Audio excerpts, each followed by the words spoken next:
A gente pode.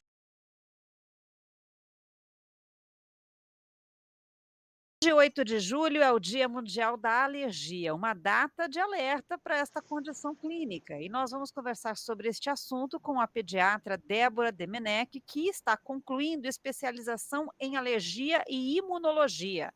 Olá, doutora, bom dia, tudo bem? Olá, Luciana, bom dia, tudo bem e você? Tudo certo. Doutora, e por que você, que é pediatra, né, decidiu se especializar em alergia e imunologia? As crianças sofrem muito com alergia? Sim, Luciana, as alergias, principalmente as alergias respiratórias, são uma causa muito frequente de doença no meio pediátrico, né? A gente tem, inclusive, um levantamento feito aqui no Brasil de crianças entre 6 a 7 anos que 25 a 30% podiam apresentar sintomas respiratórios nasais. E além disso, também eles podem começar até mais cedo, né? Porque quando a gente fala sobre alergias, a gente precisa se atentar que as alergias são muitos tipos de doenças, né? Então existem as alergias respiratórias, que principalmente asma, rinite alérgica. Existe também a dermatite atópica, que é uma condição bastante importante, muito prevalente entre as crianças, urticárias, alergias a medicamentos, né? Então, o Dia Mundial da Alergia, que está chegando aí amanhã, é para levar essa conscientização sobre as doenças alérgicas que vem aumentado no mundo. E como prevenir as alergias? Olha, são vários fatores envolvidos quando a gente pensa no desenvolvimento da alergia. Quando uma pessoa apresenta um quadro de alergia, né, a gente sempre se pergunta de onde veio. Isso é muito importante. Existe sim um traço genético, né, nas alergias. Então, o que quer dizer? Se a família, se o pai e a mãe apresentam algum quadro alérgico, a criança pode ter mais tendência, né? E o adulto também. E a gente, pensando para cada tipo de alergia, por exemplo, as alergias respiratórias, a gente pode usar cuidados em casa em relação ao ambiente, dependendo do tipo de alergia, que a gente orienta na consulta para o paciente, como eles podem se prevenir. Uhum. Por exemplo, na rinite, né, na rinite alérgica, que é o tipo de rinite mais prevalente, ela é causada geralmente com uma grande prevalência por alérgenos como são os ácaros, né, que são encontrados em casa, que são encontrados na poeira. Então, a gente orienta sempre o paciente em relação à higienização do lar, né, a evitar locais com muita poeira. E também pode ser causado pelo pólen que está presente na natureza. Uhum. Então, cuidado com o ambiente doméstico é muito importante. Isso. Falando então mais especificamente sobre essas doenças causadas pelo ambiente doméstico, né, por exemplo, a rinite, que né, a maior parte é de rinite alérgica. A gente sempre orienta o paciente, então, a cuidar em relação a como é feita a limpeza dentro de casa, evitar o uso de vassoura, que é uma coisa que às vezes as pessoas se surpreendem, mas é que a vassoura ela levanta mais o pó quando você vai fazer a higienização. Então você pode fazer com um rodinho, né? Ou um aspirador apropriado também. Fazer sem usar sempre, às vezes, aquelas capas para colchão e travesseiro, que podem ser capas antialérgicas, e também evitar a exposição em locais que a gente sabe que vai ter uma quantidade muito grande de poeira. E também, né, lembrar dos nossos animaizinhos, né, que eles também podem ser, eles podem ou ter no pelo, quando é muito peludinho, a questão do ácaro, né, que pode estar no pelo, ou mesmo o pelo do animal pode ser um causador. Mas o que é mais importante sobre tudo isso é saber exatamente. Então, hoje em dia, o nosso campo está muito avançado, a gente consegue fazer um diagnóstico correto do que o paciente é alérgico. Se ele é alérgico ao pelo do gato, se ele é alérgico ao ácaro. Então, fazendo esse diagnóstico correto do componente que o paciente tem alergia, a gente consegue fazer uma orientação bem específica para cada pessoa. E tem criança que é alérgica, então, ao pelo do gato ou do cachorro, e aí não pode ter um animalzinho de estimação? Então, essa também é uma questão bem importante. cada caso é um caso, né, Luciana? A gente sempre individualiza para cada pessoa. Geralmente, a gente consegue, com o tratamento correto dessas doenças, com medicações, com a prevenção, por exemplo, a lavar o animalzinho pelo menos uma vez na semana, a gente consegue fazer esse controle, tá? Mas cada caso é um caso, cada caso tem uma gravidade.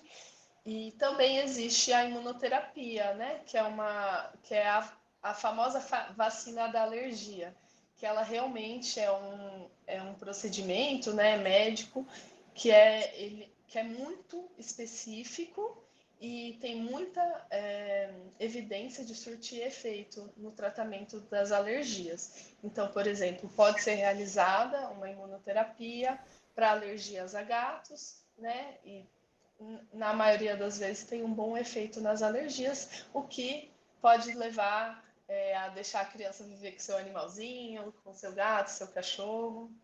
Mas não só a imunoterapia, né? Outros tratamentos medicamentosos também podem ajudar.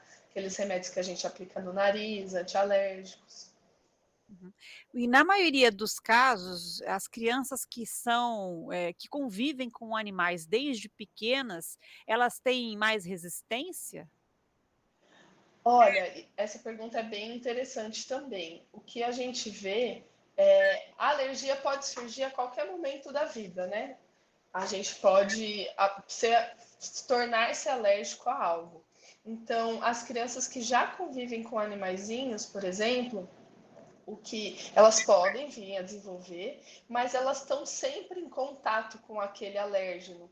O que às vezes, quando a criança tem uma alergia que não é tão grave, pode ajudar, porque ela está sempre sendo exposta ao alérgeno que ela pode ser sensibilizada, e isso causa como que a gente chama de uma tolerância imunológica assim na criança, sabe?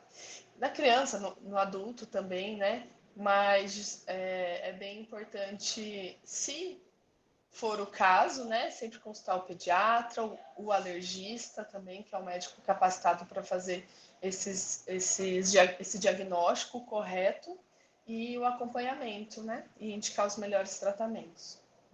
Doutora, você disse que é importante para quem tem alergia não utilizar vassoura para não levantar, então, o pó, né, aqueles, micro-organismos que estão no chão. Uhum. E o pano úmido, então, seria o indicado? E o produto de limpeza, ele também pode causar alergia? Sim, então, o pano úmido ele é indicado, tá?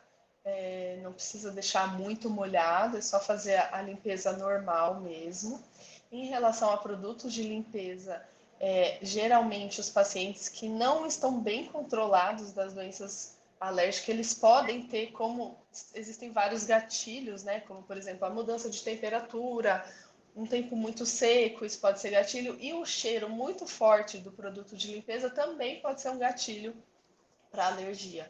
Então, é mais a questão do odor, né, do cheiro. Então, precisa encontrar um produto que se adapte. Hoje em dia, felizmente, a gente tem várias opções de produtos hipoalergênicos que podem ajudar com isso, né? E o paciente pode também descobrir qual é a tolerância dele. No inverno, as alergias ficam mais graves? No inverno, o que a gente tem é que o ressecamento do ar, ele pode levar essa, que a gente chama a mucosa, né? Essa paredinha que recobre o nariz e as nossas vias respiratórias a ficarem um pouco mais desidratadas, né? E o que também ocorre durante o inverno é o aumento das infecções por vírus. Então, resfriado, gripe, laringite, tudo isso pode acontecer mais no inverno. E para quem já tem uma rinite de base, por exemplo, ou uma asma, pode ser um gatilho para piorar a própria doença. Então, por isso que no inverno a gente costuma ter uma atenção um pouco maior com esses pacientes, é quando a gente tem um influxo maior de procura também, porque tem as pessoas sentem mais, né? Quem não tem um amigo com rinite, né? Tanto criança quanto adulto, né? Que está sempre lá com o nariz escorrendo, aquela aguinha, muita coceira no nariz, tá? Isso falando mais sobre a rinite, que é, né, das alergias respiratórias a mais comum. E o cobertor, para quem tem rinite, para quem tem alergia, né, como que deve ser o cobertor? Então, o cobertor também, é de preferência edredons, né? Mas se for cobertor, o que a gente orienta é fazer a higienização, né? A cada 7 a 14 dias fazer a higienização. Em casa, é muito importante evitar o uso de cortina, de tapetes no quarto e nos ambientes que o alérgico vive, né? É, e é basicamente isso. E também, então, essa higienização é bem importante, né? Fazer a lavagem e cuidar com os amaciantes também, porque às vezes os amaciantes podem ter um odor mais forte. Então, também tem que encontrar um produto. Ah, às vezes não sabe o que, que é, por que, que a criança está espirrando mais, né? Então, pode ser por algum cheiro mais forte da roupa, do cobertor, né? E a influência da alimentação na alergia? Olha, aí assim, a gente diferencia, Luciana, em relação a alergias alimentares e alergias respiratórias. As alergias respiratórias, como asma, rinite, elas não costumam ser causadas, né, como gatilho, por alimentos, tá? O que a gente sempre orienta, uma alimentação saudável, claro, porque como o indivíduo já alérgico, né, já tem algo assim da saúde que não vai tão bem, então a gente sempre orienta um estilo mais saudável. Mas em relação às alergias alimentares, que são alergias que a gente vê às vezes ao leite, ao ovo, camarão, amendoim, isso pode ocorrer. Essas alergias elas têm aumentado de forma geral no mundo, tanto em crianças quanto adultos e idosos. Então a gente tem visto mais alergias alimentares. Não se sabe corretamente, talvez muitas pessoas falam pela popularização de alguns alimentos que antes eram de mais difícil acesso, né? E hoje as pessoas têm mais acesso, então é feito mais diagnóstico de alergia alimentar.